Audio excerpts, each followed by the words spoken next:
The Dharma diaries में आपका स्वागत है, जहां हम धर्म की शक्तिशाली कहानियों के साथ आपकी यात्रा को रोशन करेंगे और जहां हम अपने धर्म के मूल्यों को समझेंगे। नमस्कार, स्वागत है आप सभी का द धर्मा डायरीज में। आज हम आपको सुनाने जा रहे हैं सती और शिव की अद्भुत प्रेम गाथा, जो भक्ति, बलिदान और दिव्य प्रेम का प्रतीक है। तो आइए इस रोचक कहानी की यात्रा पर चलें। सती, जिन्हें दाक्षायणी भी कहा जाता है, दक्ष प्रजापति की पुत्री थी। दक्ष एक शक्तिशाली राजा और भगवान ब्रह्मा के मन से उत्पन्न पुत्रों में से एक थे। सती बचपन से ही भगवान शिव की भक्त थी, जो संहार के देवता माने जाते हैं। शिव का जीवन शैली में साधना, शमशान में निवास और पशु चर्म पहनना शामिल था। बावजूद इसके, सती का प्रेम शिव के प्रति गहराता गया और वह उनसे विवाह करना चाहती थी। जब सती के विवाह का समय आया, तो दक्ष ने शिव की तपस्वी जीवन शैली और सामाजिक नियमों की अनदेखी के कारण इस विवाह का विरोध किया।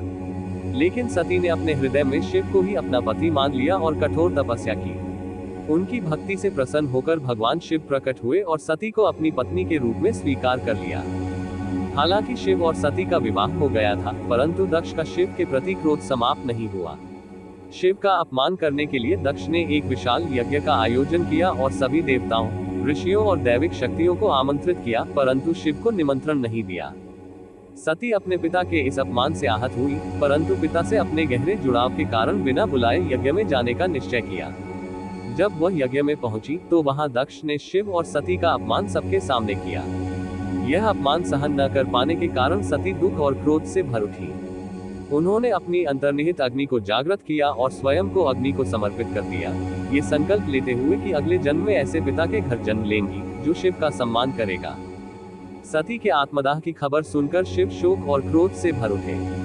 अपने क्रोध में उन्होंने अपनी जटाओं से वीरभद्र नामक एक प्रचंड योद्धा को उत्पन्न किया और उसे दक्ष के यज्ञ को नष्ट करने के लिए भेजा।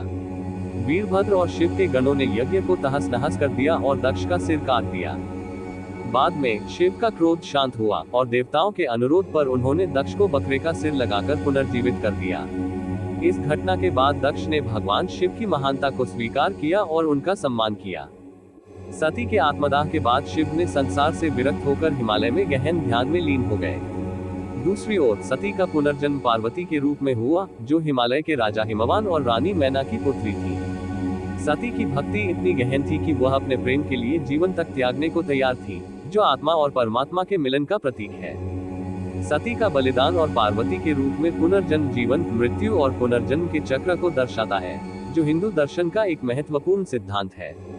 द धर्मा डायरीज को देखते रहें और ऐसे ही अनमोल कथाओं के साथ जुड़े रहें। अगर आपको ये कहानी पसंद आए हो, तो वीडियो को लाइक करें, शेयर करें और हमारे चैनल को सब्सक्राइब करना न भूलें। धन्यवाद।